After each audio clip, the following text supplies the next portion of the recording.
সম্মানিত মুসল্লিবৃন্দ, ইসলামের পারিবারিক অনুশাসন এই বিষয়টা নিয়ে খুতবায় আলোচনা করব ইনশাআল্লাহ। ওয়া মা তাওফীকি ইল্লা বিল্লাহ, আলাইহি তাওয়াক্কালতু ওয়া ইলাইহি উনীব। আল্লাহ রাব্বুল আলামিন পরস্পরে জীবনের শুরু থেকে চারটি বিষয়কে প্রাধান্য দিয়েছেন। তার মধ্যে একটা হলো আল্লাহ ভীতি, 2 নম্বর আদব শিক্ষা দেওয়া বা শিষ্টাচার শিক্ষা দেওয়া, সচ্চরিত্রবান বানানো, 3 নম্বর সালাত শিক্ষা দেওয়া, 4 নম্বর দ্বীনি ইলম শিক্ষা দেওয়া। আল্লাহ রাব্বুল আলামিন বলছেন সূরা তাহরীম 6 নম্বর আয়াতে বলেছেন, ইয়া আইয়ুহাল্লাযীনা আমানু কু আনফুসাকুম ওয়া আহলিকুম নারা।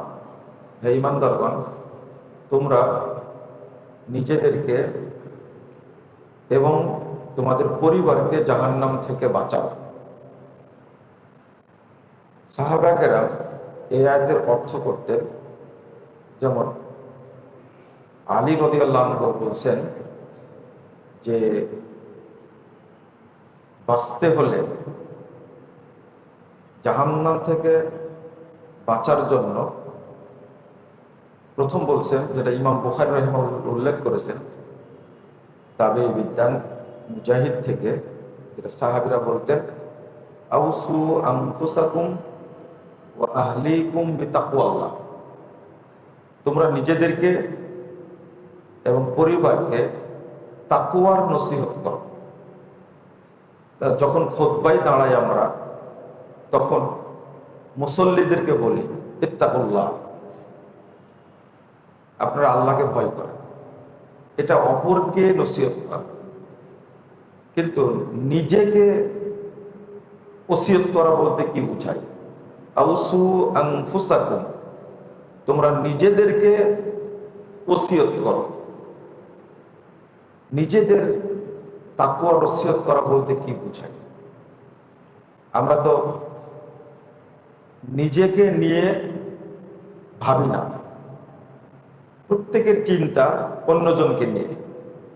অমুক এটা করছে, অমুক এটা করছে, ও ভালো না, ও খারাপ, ও নানান কাজে জড়িত।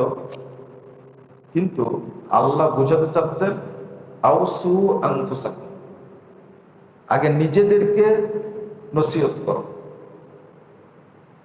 নিজেদেরকে নসিহত করা বলতে কি বোঝায়? এরপরে ওয়া আহলিকুম, তারপরে পরিবারকে ওসিয়ত করো তাকওয়া আল্লাহ ভীতির জন্য। এরপরে বলছেন ওয়া আতিবুহুম, এবং তাদেরকে আদব শিক্ষা দাও। আলী রাদিয়াল্লাহু আনহু বলছেন আতিবুহুম ওয়া আল্লিমুহুম, যদি জাহান্নাম থেকে বাঁচতে চাও তাহলে পরিবারকে আদব শিক্ষা দাও। 2 নম্বর পরিবারকে ইলম শিক্ষা দাও। ইবনে আব্বাস রাদিয়াল্লাহু আনহু আর একটু বিস্তারিত বলেছেন, তাদেরকে আদব শিক্ষা দাও, তাদেরকে তাকওয়া শিক্ষা দাও, তাদেরকে সালাত শিক্ষা দাও, তাদেরকে আল্লাহর জিকির শিক্ষা দাও। তাহলে এই আয়াতটা কু আনফুসাকুম ওয়া আহলিকুম নারা, এই আয়াতটা ছোট্ট হলেও এর অর্থটা ব্যাপক, অনেক বড় অর্থ। আর এই 4টা জিনিসের মধ্যেই দুনিয়া এবং আখিরাতের যাবতীয় কল্যাণ নিহিত আছে। তখন নিজেকে তাকওয়া শিক্ষা দেওয়া বলতে একটু এখানে আমরা খুলাসা করি, নিজেকে বোঝানো। 1 নম্বর, আমি আজকে ফজর সালাতটা জামাতের সাথে পড়েছি কিনা নিজেকে জিজ্ঞেস করা। আমি যখন রাতে ঘুমাতে যাব তখন নিজেকে জিজ্ঞেস করা যে আল্লাহ আমার উপরে ফরজ করেছেন 5 ওয়াক্ত সালাত, আমি কয় ওয়াক্ত পড়েছি ঠিক টাইমে এবং কয় ওয়াক্ত পড়েছি জামাতের সাথে। 2 নম্বর, আমি আমার দায়িত্বটা পালন করেছি কিনা, আমার সন্তানরা তারা সালাত পড়লো কিনা। এই যে নিজেকে নসিহত করা, তাদের খোঁজটা আমি নিয়েছি কিনা, এই যে দায়িত্ববোধ, বা আমার যতটুকু দিন চর্চার দরকার ছিল ততটুকু করেছি কিনা। যেমন নানান হারাম কাজে জড়িত, নানান খারাপ কাজে জড়িয়ে পড়া, তখন নিজেকে আমি ধরে রাখতে পারলাম কিনা। আল্লাহ রাব্বুল আলামিন বলেছেন ফাআম্মা মান তাগা ওয়া আসারাল হায়াতাদ দুনিয়া ফাইন্নাল জাহিমা হিয়াল মাওয়া। আল্লাহ বলেছেন যে ব্যক্তি সীমা লঙ্ঘন করলো, দুনিয়াকে প্রাধান্য দিল, তার থাকার জায়গা হবে জাহান্নামে, যার নাম হলো জাহিম। বিশেষ জাহান্নামের কথা আল্লাহ উল্লেখ করেছেন, সরাসরি জাহান্নাম বলেন। এর পরের বাক্যটা হলো ওয়া আম্মা মান খাফা মাকাম রাব্বি ওয়া নাহান নাফসা আনিল হাওয়া ফাইন্নাল জান্নাতা হিয়াল মাওয়া। যে ব্যক্তি আল্লাহর সামনে দাঁড়ানোকে ভয় করে, এই যে নিজে নিজে অনুশোচনা করা, যে আজকে মারা গেলেই কালকে আল্লাহর সামনে দাঁড়াতে হবে, আর যদি বাসনা থাকে আল্লাহর সাথে সাক্ষাৎ করব, তাহলে 14টা বন্ধ হওয়া মাত্রই আল্লাহর সাথে সাক্ষাৎ হয়ে যাবে, প্রত্যেক মুমিনেরই হয়ে যাবে। এবং মৃত্যুর আগ মুহূর্তে আল্লাহ রাব্বুল আলামিন জান্নাতের সমস্ত নিয়ামত সামনে তুলে ধরবেন। যদি আল্লাহর সাথে সাক্ষাৎ করার ইচ্ছা থাকে, রাসূল সাল্লাল্লাহু আলাইহি ওয়াসাল্লাম বলছেন মানে আহাব্বা লিকা আল্লাহ আহাব্বাল্লাহু লিকাহ। যে ব্যক্তি আল্লাহর সাথে সাক্ষাৎ করা পছন্দ করে, আল্লাহ তার সাথে সাক্ষাৎ করার জন্য অধীর আগ্রহী থাকে। মা আয়েশা রাদিয়াল্লাহু আনহা বলছেন আমরা তো কেউ মৃত্যুকে ভালোবাসি না, এটা কিভাবে সম্ভব? আমরা মৃত্যুকে আল্লাহর সাথে সাক্ষাৎ করাটা পছন্দ করি না। রাসূলুল্লাহ সাল্লাল্লাহু আলাইহি ওয়াসাল্লাম বলছেন আয়েশা, এর অর্থ এটা না। আল্লাহ রাব্বুল আলামিন জান্নাতের যাবতীয় নিয়ামতকে মৃত্যুর আগে ওই ব্যক্তির সামনে, মুমিনের সামনে তুলে ধরবে। তখন সে অন্তর থেকেই বলবে আমি তাড়াতাড়ি আল্লাহর সাথে সাক্ষাৎ করব। এটাই হলো এর অর্থ আহাব্বাল্লাহু লিকাহ। মানে আল্লাহ ওই বান্দার সাথে সাক্ষাৎ করার জন্য অপেক্ষায় থাকেন। তা আমার মধ্যে এই সূচনাটা আসা উচিত যে আল্লাহর সামনে কালকে আমাকে দাঁড়াতে হবে, আমি আমার জবাবটা দিতে পারবো কিনা। যেমন যে ব্যক্তি ফজরের সালাত জামাতে পড়লো না, ওই ব্যক্তির 10টা ক্ষতি আছে, সে 10টা জিনিসকে হারালো। তার মধ্যে 1 নম্বর হারালো সারা দিনে আল্লাহ যে বরকত দিতেন সমস্ত বরকত থেকে তাকে বঞ্চিত করে দিলেন, ওই ব্যক্তিকে আর কোনো বরকত দিবেন না, এটা একটা বড় ক্ষতি। 2 নম্বর, যে ফজরের সালাতটা জামাতে পড়তে পারলো না, ফেরেশতারা রাসূল সাল্লাল্লাহু আলাইহি সাল্লাম বলছেন তাশহাদুল মালায়েকাতুল লাইল ওয়া মালায়েকাতুন নাহার ইন্না কুরআনাল ফাজরি কানা মাশহুদা। যখন বান্দা তেলাওয়াত করে তখন অসংখ্য ফেরেশতা হাজির হয়। এই আয়াত উল্লেখ করে রাসূল সাল্লাল্লাহু আলাইহি সাল্লাম বলছেন অসংখ্য ফেরেশতা না, ফজরের টাইমে দিনে এবং রাত্রে যত ফেরেশতা সব উপস্থিত থাকে ওই জায়গাতে। এই যে তারা যে এতগুলো ফেরেশতা কি নিয়ে আসে, আল বারাকা ওয়াল মাগফিরা ওয়াস সাকিনা ওয়ার রাহমা, ফজরের টাইমে যে ফেরেশতাগুলো উপস্থিত থাকে তারা বান্দার জন্য নিয়ে আসে কয়টা জিনিস। একটা হলো রহমত, একটা হলো বরকত, একটা হলো মাগফিরা, আর একটা হলো সাকিনা। আল্লাহর বিশেষ গিফট নিয়ে উপস্থিত থাকে, যে ফজর পড়লো না, এইগুলো সমস্ত থেকে সে বঞ্চিত হয়ে গেল। 3 নম্বর, ওই ব্যক্তি আল্লাহ রাসূল সাল্লাল্লাহু আলাইহি ওয়াসাল্লাম বলছেন যে ফজর সালাত যে জামাতে পড়লো না, ওই ব্যক্তিকে মুনাফিক হিসাবে চিহ্নিত করা হলো। অর্থাৎ সারাটা দিন তার ভিতরে ঈমান আর ঢুকতে পারবে না। মুনাফিকটা ভিতরে তালা লেগে গেছে, তালা দিয়ে দিছে, অন্তরে ঈমান ঢুকার তালা মেরে দিয়েছে, যার কারণে আর ভিতরে কোনো ঈমানের কোনো জ্যোতি প্রবেশ করতে পারবে না, একবারে লক করে দেওয়া হয়েছে। কয়টা বললাম? 3টা না 4টা?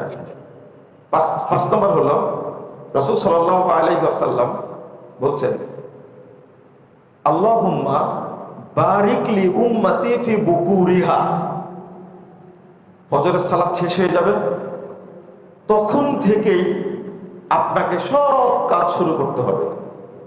কারণ রাসূল সাল্লাল্লাহু আলাইহি ওয়াসাল্লাম দোয়া করে গেছেন যে আমার উম্মতের সকালের কাজগুলোতে বরকত দান করো। যখন ফজরের সালাত পড়লো না, ওই ব্যক্তি তার বরকতের দরজা বন্ধ করে দিল। এই যে দোয়াটা যে করে গেছেন, এটা সকল উম্মার জন্য আম দোয়া।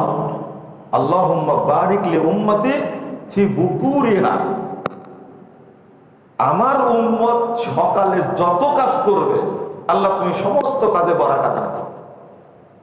এই যে আম দোয়া করে গেছেন, এই লোকটি এই দোয়া থেকে বঞ্চিত হবে। 6 নম্বরটা হলো, আমি আর বেশি না যাই, 6 নম্বরটা হলো রাসূল সাল্লাল্লাহু আলাইহি ওয়াসাল্লাম বলেছেন ওই ব্যক্তিকে আল্লাহ মুখের উপরে ভর করে জাহান্নামে নিক্ষেপ করবেন। এটা সহিহ মুসলিমের হাদিস। তাহলে এইগুলো যদি অনুশোচনা করি যে আমার উপরে দায়িত্ব ছিল ফজরের সালাতটা জামাতে পড়া, আর একটা দায়িত্ব ছিল সন্তানদেরকে জাগানো, আমরা তো এটা ভুলেই গেছি। ওমর রাদিয়াল্লাহু আনহু তিনি এই আয়াতটা তেলাওয়াত করতেন আর প্রত্যেকটা ঘরে ঘরে যেতেন, আসসালাহ আসসালাহ ইয়ারহামুকুমুল্লাহ, আসসালাহ আসসালাহ ইয়ারহামুকুমুল্লাহ। প্রত্যেক ঘরে ঘরে যেতেন। রাসূলুল্লাহ সাল্লাল্লাহু আলাইহি ওয়াসাল্লাম তিনি, তার তো বাচ্চা কাচ্চা নাই, নিজের মেয়ে এবং জামাই, তিনি রাত্রিতে ঘুম থেকে উঠে তাহাজ্জুদ পড়েই চলে যেতেন আলী রাদিয়াল্লাহু আনহুর বাসায়। বলতেন, বাড়িতে গিয়েই ফজরের টাইমে বলতেন আসসালাহ আসসালাহ। কিন্তু আমরা ডাকাটা বন্ধ করে দিয়েছি। এই যে আউসু আনফুসাকুম, নিজেদেরকে নসিহত করো, তোমরা নিজেদেরকে ওসিয়ত করো, এইগুলোই মূলত অনুশোচনা বা প্রস্তুতি যে আমি আমার কাজগুলো করলাম কিনা। আমরা নানান মানুষের কাজ নিয়ে ব্যস্ত, অমুক এটা করলো, অমুক এটা করলো, অমুক এটা করলো না, এই কাজগুলো খারাপ, ওই কাজগুলো খারাপ। শুধু চা স্টলে বসে গল্প করছে একজন ভ্যান চালক। কি দারুণ গল্প জানেন, যে তারেক রহমান আর বেশি দিন ক্ষমতায় থাকতে পারবে না। একদিকে সে কি ভ্যান চালক, আর একদিকে বসে আছে কোথায়, চা স্টলে, গরম আলোচনা। আর একজন রিক্সা চালক, সে গল্প করছে তারেক রহমানের যে জনপ্রিয়তা, তাতে একে আর ক্ষমতা থেকে নামানো যাবে না। তো ওরা দুইজন দায়িত্ব নিয়েছে, একজন ক্ষমতা থেকে নামাবে আর একজন কি সারা জীবন রেখে দেবে। তা আমি একজনকে জিজ্ঞেস করলাম, তা আপনাদের কথাগুলো শুনতে খুব ভালোই লাগছে, আজকে কি ফজরের সালাত পড়েছেন আপনি? সত্যটা বলবেন। বলছে যে না, পড়িনি। কেন পড়েননি? ঘুমাচ্ছিলাম, পড়া হয়নি। দেখেন, তারেক রহমানকে ক্ষমতা থেকে নামানো দায়িত্ব নিয়েছে, কিন্তু কি করেনি? ওটা কি তার দায়িত্ব? ফজরের সালাত পড়াটা তার দায়িত্ব ছিল, সে দায়িত্বটা নেয়নি। দায়িত্ব কোনটা নিয়েছে? ক্ষমতা থেকে নাম। আর একজনকে বললাম এখন কয়টা বাজছে? 5টা। আপনি কি আসর সালাত পড়েছেন? যে না পড়া হয়নি, আমি পড়বো। দাঁড়িয়ে দেখে মনে হচ্ছে পড়বে সালাতটা। আমি বলে এতক্ষণ পড়েননি কেন? এইটা কি আপনার দায়িত্ব ছিল না? না আজীবন তারেক রহমান ক্ষমতায় বসা রাখবেন ওটা দায়িত্ব? বলছেন না ওইটা আমার দায়িত্ব না। সালাত পড়েন না, জহর পড়েছেন, জহরটা পড়া হয়নি, একসঙ্গে পড়ে দেব। 5টা বাজছে। কয় ছেলে? 2 ছেলে 1 মেয়ে। কি করে? স্কুলে পড়ে। এটা কি আপনার দায়িত্ব ছিল? এটা খেয়াল করবেন। আমরা বাঙালিরা জীবনে, পরিবারে, সংসারে, সম্পদে, ব্যবসা বাণিজ্য, রাজনীতিতে কোথাও উন্নতি করতে পারব না, কারণ নিজেকে নিয়ে ব্যস্ত না। ব্যস্ত কাকে নিয়ে? অন্যকে নিয়ে। এই জন্য আউসু আনফুসাকুম, নিজেদেরকে আগে নসিহত করো। আমরা কি করছি? জিজ্ঞেস করলাম আপনি কি জানেন আজকে ফজর সালাত আপনার ভাই পড়েছে কিনা? বলছে এটা বলতে পারবো না। এইটা কি দায়িত্ব ছিল না? হ্যাঁ দায়িত্ব ছিল। করেননি কেন? আসলে এইভাবে তো বুঝিনি। ওই বড়টা বুঝলে আর ছোটটা বোঝার দায়িত্ব থাকে, ছোটটা চিন্তা করবে। এটা হলো আমরা বাঙালি। নিজের সন্তান, 3টা সন্তান, একটা নামাজ পড়েছে কিনা খোঁজ নেয়নি। আমরা নিজেদের চিন্তা করি না। এত সুন্দর সুন্দর কথা বললেন। মানে একজন হলো জামাত ইসলামের সমর্থক, আর একজন কার সমর্থক? বিএনপির সমর্থক। জামাত ইসলামের সমর্থক, ও দাড়ি নাই। আমি বললাম যে দাড়িটা রাখেননি কেন? আপনি রাষ্ট্রে ইসলাম কায়েম করবেন, ভালো কথা, কিন্তু নিজের দেহে করেননি কেন? আপনার মনে বুঝলেন না, তাই না? আগে নিজের দেহে ইসলাম কায়েম করা জরুরি না রাষ্ট্রে কায়েম করা জরুরি? মানে একামতে দিনের ফজিলত শুনে ও আর দাঁড়ি রাখার চিন্তা করেনি, আগে দিন কায়েম করতে হবে। দিন কায়েমটাই বুঝে না, দিন কায়েমটা বুঝে না। দাঁড়ি রাখেননি কেন? টাকুন নিচে প্যান্ট কেন আপনার? টাকুনোর নিচে প্যান্ট কেন আপনার? এটা কি খুব জরুরি টাকুন উপরে তোলা? এটা জরুরি না। এই অবস্থায় মারা গেলে নিশ্চিন্তে জাহান্নামে যাবেন, জরুরি না এটা। আপনার জাহান্নাম ফাইনাল এইভাবে যদি মরে যান, তারপর নিজে করেননি কেন? আপনি বসে বসে সমালোচনা করছেন, অমুক এটা করেছে, অমুক এটা করেছে। কথাটা কি সত্য? আপনি বলেন। কি খালেদা যে অনেক আগে মারা গেছে, পরে জানাজা হয়েছে, আপনি কনফার্ম কে? আপনি বলেন, সত্যটা বলেন। আপনি কি জানছেন? কার কাছ থেকে জানছেন? আপনি ওই চিন্তা করতে গেলেন। আপনার বাড়িতে একজন মহিলা এসে গীবত করে গেছে, আপনার বউ জানে, আপনি জানেন না কেন? বলছে হ্যাঁ, একটা মহিলাদের কাজই তো গীবত করা, তো এটা বন্ধ না করে এটা করতে গেলেন কেন? এই দায়িত্বটা কি আপনার ছিল? কি সুন্দর, কোন জায়গায় চিন্তা করছে বসতে বসতে। চিন্তা করেন, খালেদা জিয়া মারা গেছে 2-3 মাস আগে, তারেক রহমান এসে জানাজা করবে, তো এতদিন ফেলে রাখছে, ও জানে না। আমি একটা হাদিস শোনালাম, মনে রাখবেন। রাসূলুল্লাহ সাল্লাল্লাহু আলাইহি ওয়াসাল্লাম বলছেন, মান ক্বালা ফি মুমিন ওয়া লাইসা ফিহি। এতগুলো মানুষের গীবত করছেন বসে বসে আপনি। একজনের গীবত করলে, একটা বিষয়ে গীবত করলে আপনি টিকতে পারবেন না। একটা বিষয় রাসূলুল্লাহ সাল্লাল্লাহু আলাইহি ওয়াসাল্লাম বলছেন, মান ক্বালা ফি মুমিন ওয়া লাইসা ফিহি। কেউ যদি কোনো মুমিন সম্পর্কে কোনো একটা কথা বলে, যে কথাটা, যে দোষটা তার মধ্যে নেই, যে কাজটা সে করেনি অতটা বলছে, আসকানাহুল্লাহু ফি রিদগাতিল খাবাল।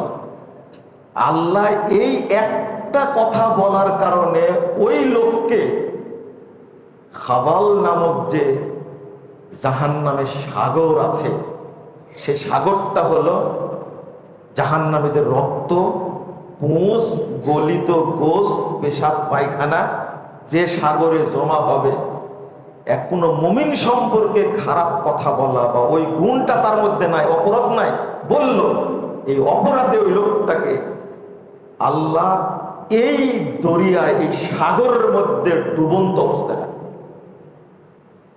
তুমি তো জীবনে একটা বলেছো, তোমার সারা জীবন অনন্তকালের জন্য ওই জায়গায় রেখে দিলাম, এবার খাও।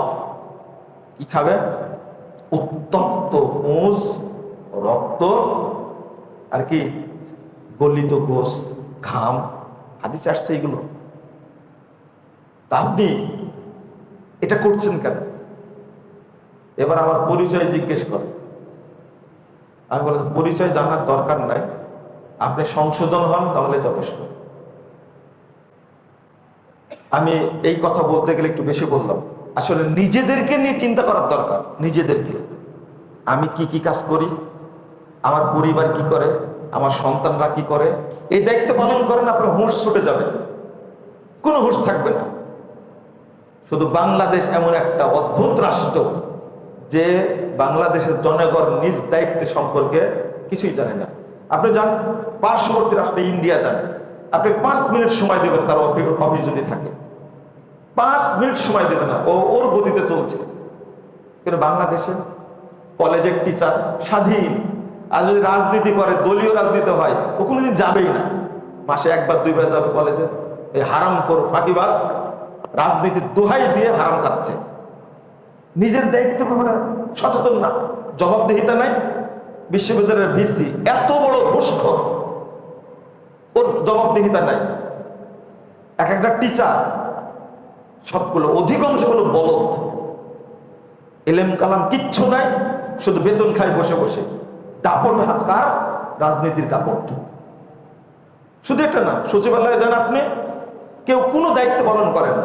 প্রশাসনে দেখেন, কেউ কোনো দায়িত্ব পালন করে না, সব নিজের রাজা হয়ে বসে আছে, সবাই প্রধানমন্ত্রী হয়ে বসে আছে। কিন্তু আমরা আমেরিকার মডেল চাই। আমেরিকা একজন মানুষকে সময় দেবে? লন্ডন, কানাডা, অস্ট্রেলিয়া, এই যে চীনে যান, জাপান যান, তারা সময়ের কত দাম দেয়, নিজেদেরকে বুঝে। আমরা বুঝি না নিজেদেরকে। আল্লাহ যেন আমাদের বোঝার তৌফিক দান করেন। এই বিষয়টাই, এই যে শুরুতেই ছোট্ট একটা বাচ্চাকে আগে শিক্ষা দেবেন তাকওয়া, আল্লাহর ভয়। আমরা তো শিক্ষা দিই কিসের? শিয়াল আসবে। ছোট বাচ্চা শিয়াল তো কোনোদিন দেখেইনি, ভূতে ধরবে। এই যে শুরু থেকেই আল্লাহ বলছেন তোমরা তাকওয়া শিক্ষা দাও, আল্লাহ ভীতি শিক্ষা দাও। শুধু ওকে বলবেন, ও আসছে কার কাছ থেকে? শিয়ালের পেট থেকে আসছে, জঙ্গল থেকে আসছে। হাতির ভয় দেখাবেন আপনি, বাঘের ভয় দেখাবেন, ও তো সুন্দরবন থেকে আসেনি। আসছে কার কাছ থেকে? কার কাছ থেকে আসছে? আল্লাহর কাছ থেকে আসছে। ও, আপনি আল্লাহর ভয় দেখাবেন। রাসূলুল্লাহ সাল্লাল্লাহু আলাইহি ওয়াসাল্লাম বলেছেন, 22,128 নম্বর হাদিস, মুসনাদ আহমদ, লা তারফা আনহুম আসাকা আদাবা ওয়া আখিফহুম ফিল্লাহ। তোমরা শিষ্টাচারের লাঠি উঠায় রাখো না, তাদেরকে আল্লাহর ভয় দেখাও। দুইটা একসঙ্গে আসছে, আদবও আসছে, আল্লাহ ভীতিও আসছে। একটা বাচ্চা মায়ের পেটে আসে, কখন বুঝতে পারে?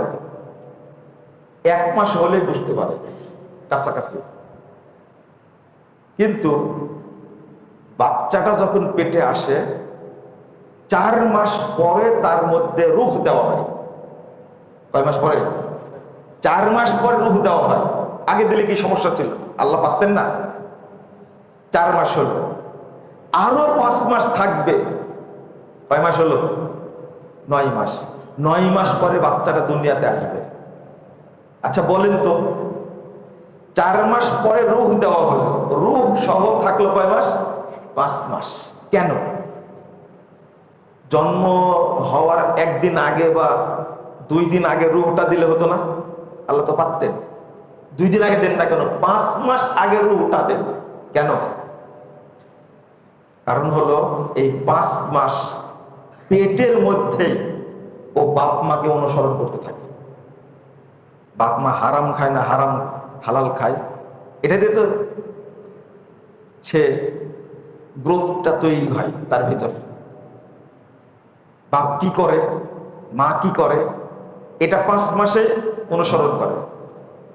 এর আরো প্রমাণ, একটা ছোট্ট বাচ্চা মোবাইলে যা বুঝে আপনি তা বুঝেন না, কিন্তু ও যতগুলো জিনিসের নাম বলতে পারবে আপনি পারবেন না বলতে। ওর মাথায় কোন জায়গায় কি আছে ইতিমধ্যে সে মাথায় নিয়ে নিয়েছে। কেন? ওই 5 মাস আগ থেকেই মা বাপকে অনুসরণ করেছে। বাপ মায়ের মতোই সন্তানটা কিন্তু হবে। সন্তান যদি নষ্ট হয়, দোষ কার? বাপ মায়ের। ফাইনালি রাসূলুল্লাহ সাল্লাল্লাহু আলাইহি ওয়াসাল্লাম বলেছেন, কুল্লু মাউলুদিন ইউলাদু আলাল ফিতরা ফাআবাওয়াহু ইউহাব্বিদানিহি আও ইউনাসসিরানিহি আও ইউমাজ্জিসানিহি। প্রত্যেক সন্তান জন্ম নেয় ইসলামের উপরে, প্রত্যেক সন্তান। অতঃপর তার পিতা মাতা হয় তাকে ইহুদি বানায়, না হলে খ্রিস্টান বানায়, না হলে তাকে অগ্নি পূজক বানায়। মানে দোষটা সরাসরি দিলেন কার উপরে? পিতা মাতার উপরে। এই যে শুরু, পিতা মাতা যদি খারাপ হয় তাহলে কোশ্চিন কালেও সন্তান ভালো হবে না, একেবারে খাই না। পিতা মাতা বিড়ি খায়, ও বিড়ি খাবে। পিতা মাতা গান বাজনা শুনে, ও গান বাজনা শুনবে। একজন পিতা তার প্রায় 32-33 বছর বয়সে এক ছেলে নিয়ে এসে আমাকে বলছে, একটু দোয়া করে দেন। কেন দোয়া করব? তো বলছে সারাদিন বাসায় থাকে, আরে নেশার সাথে জড়িত। আচ্ছা বলেন তো, মদ খায়, গাঁজা খায়, একে ফু দিয়ে ভালো করা যাবে? এটা কি সম্ভব? আমি বললাম যে বয়স কত? এরকম বলে 32-33 বললো। আমি ওনাকে জিজ্ঞেস করলাম ছেলের সামনে যে আপনি কি বিড়ি খেতেন নাকি? যে হ্যাঁ খেতাম। কত বছর পর্যন্ত খেয়েছেন? আমি 52-53 বছর পর্যন্ত খেয়েছি। এরও 52-53 হোক, তারপরে ফুল কাজে লাগবে, তার আগে লাগবে না তো। আপনার মনে বুঝলেন না, তাই না? জাম গাছের আটি থেকে জামই হয়, কিন্তু আম কোনোদিন হয় না। এ যাবৎ পৃথিবীতে সুপারির গাছে নারকেল ধরেছে রেকর্ড নেই, আছে? আরে লকনা গাছে ধরে না ফজলি আম, আমেরই গাছ, কিন্তু এক জাতের আম আর এক জাতের ধরবে না, ও তার গতিতে থাকে।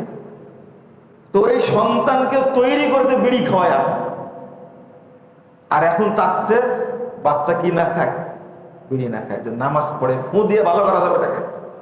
এত বড় ষাঁড়, একে ফু দিয়ে ভালো করবে কি করে বলেন দেখি? এই ষাঁড়টাকে তৈরি করেছে কে?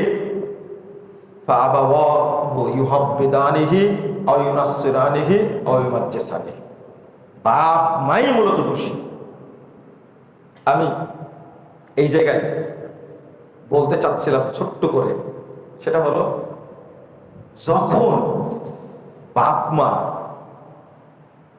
ভালো হবে তখন সন্তানও ভালো হবে। কিন্তু বাপ মাই খারাপ, দোষটা আগে ধরতে হবে কার? বাপ মায়ের।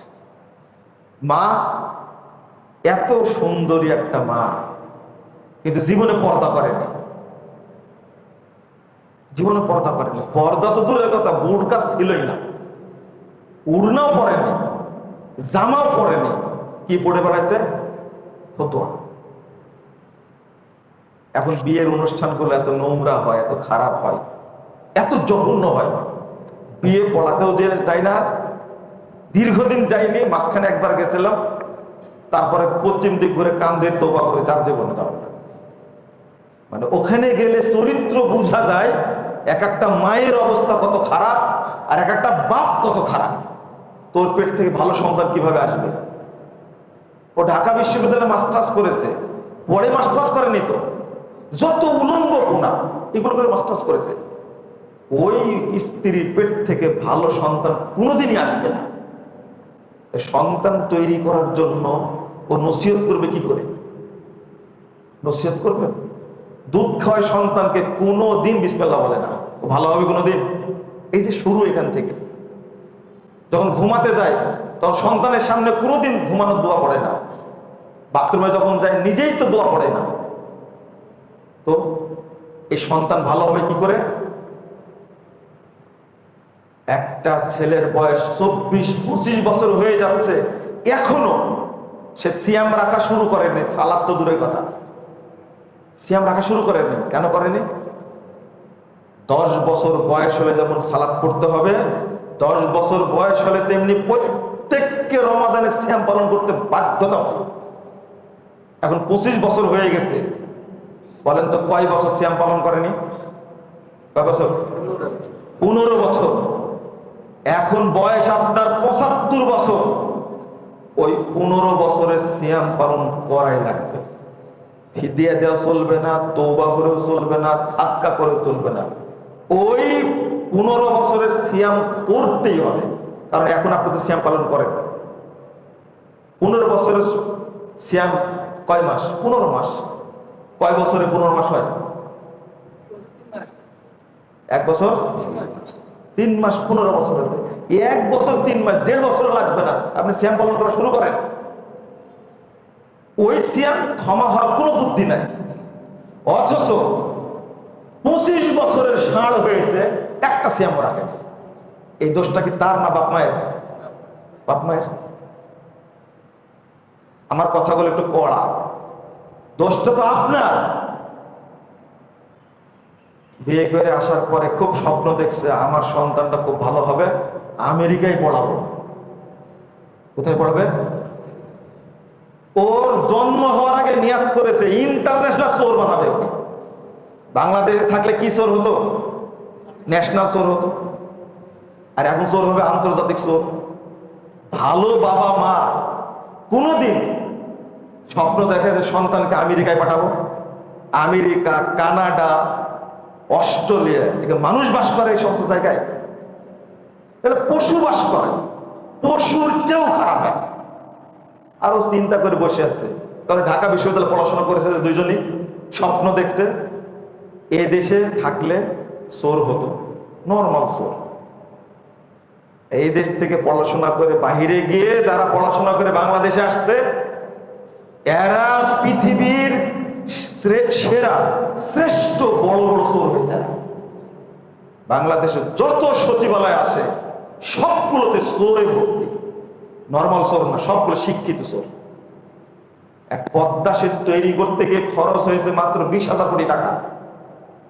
কেউ বলছে 10,000 কোটি টাকা, হলো 20,000 ধরলাম, কিন্তু ভাউচার দেখানো হয়েছে 50,000 কোটি টাকা। আপনি বলেন তো এখানে কোন মূর্খ লোক আছে? একজন গ্রামের চাষি লোক আছে? একজন নাই। সবগুলো কি? একজন ন্যাশনাল চোর না, সবগুলো ইন্টারন্যাশনাল চোর। দেশের বাইরে থেকে ডিগ্রি নিয়ে সেই কাজটা করেছে। পদ্মার সাথে একটা উদাহরণ, মেট্রো রেল বলেন, বড় বড় রাস্তা বলেন, এক একটা রাস্তা তৈরি করতে গেলে হাজার হাজার কোটি টাকা চুরি করেছে। বাংলাদেশ চোর মুক্ত সেই দিনই হবে যেই দিন বাংলাদেশের মানুষ তাকওয়াশীল হবে, তার আগে হবে না, কোনোদিন না। এখানে বসে আমেরিকার স্বপ্ন দেখছে, সব জায়গাতে চোরে পরিপূর্ণ। এখন পর্যন্ত প্রশাসনিক সেক্টরে মানুষ পাওয়া যাবে? এরা সরকারি লাইসেন্সধারী বড় বড় চোর। এরা, তার মূল কারণ হলো এরা বাপ মাও খারাপ ছিল, এরাও খারাপ হয়েছে। ইল্লা মাশাআল্লাহ 2-1টা আলাদা থাকতে পারে, ম্যাক্সিমাম এটা। 2 নম্বরে আসি, সেটা হলো কি বললাম, একটা তাকওয়া, আর একটা কি আদব, আর একটা কি আদব, শিষ্টাচার। শিষ্টাচার খুব গুরুত্বপূর্ণ জিনিস, খুব গুরুত্বপূর্ণ। যার মধ্যে ভদ্রতা নাই ওর মধ্যে কোনো কল্যাণ নাই। ভদ্রতা থাকাটা, রাসূল সাল্লাল্লাহু আলাইহি ওয়াসাল্লাম বলেছেন, ইন্নান নাস লাম ইউতা শাইয়ান মিন হুসনিল খুলক। মানুষকে ভদ্রতার চেয়ে শ্রেষ্ঠ আর কোনো জিনিস দেওয়া হয়নি।